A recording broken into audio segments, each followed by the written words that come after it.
What does remission mean for hypothyroidism and Hashimoto's disease? And how can you achieve a remission? Let's explore this important issue. Remission means that the signs and symptoms of a disease have decreased, reduced in intensity, or even disappeared. Remission implies that the situation is temporary and the disease is not actively causing symptoms and isn't currently diagnosable using laboratory tests.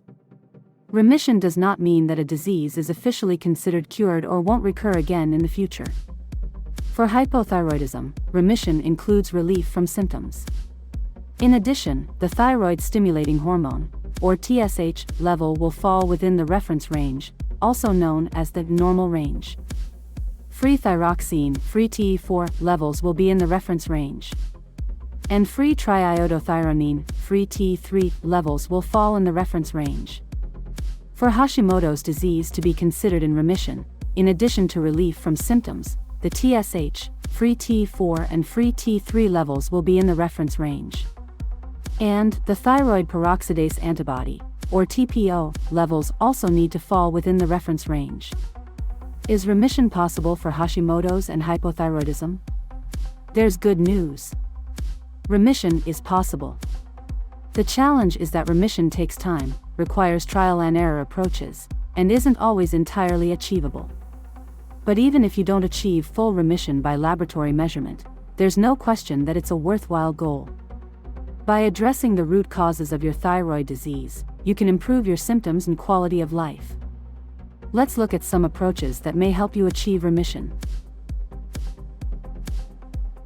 As a foundation, you'll want to find the optimal thyroid hormone replacement dose for you. Being on thyroid hormone replacement can help slow or stop thyroid destruction in patients with Hashimoto's. It can also help lower your thyroid antibodies. 3 specific dietary approaches may help reduce thyroid antibodies and autoimmunity and help put Hashimoto's into remission. Research shows that eliminating all gluten from your diet can reduce thyroid antibody levels significantly in some people. However, it can take 6 or more months to see the results. A paleo diet has been shown to significantly reduce symptoms, lower antibodies, and improve TSH, free T4, and free T3 levels. And the autoimmune protocol or AIP diet can reduce thyroid antibodies and improve TSH, free T4, and free T3 levels, according to research. A number of supplements can help play a role in remission. Many studies have shown that supplementing with vitamin D may help slow down the progression of Hashimoto's, reduce antibody levels, and improve overall thyroid function. Selenium supplementation can reduce antibody levels and, in some cases, normalize thyroid function in people with borderline or subclinical hypothyroidism. Selenium also enhances the effect of vitamin D on thyroid autoimmunity. Iodine deficiency can contribute to hypothyroidism. So, in some patients whose mild hypothyroidism is caused by a lack of iodine, supplementing can return thyroid levels to normal. The body needs iron to convert T4 into the active thyroid hormone, T3. If you don't have enough iron, this can cause, or worsen, hypothyroidism. Some research even shows that correcting low iron may be the only treatment necessary to reverse some thyroid conditions and achieve remission.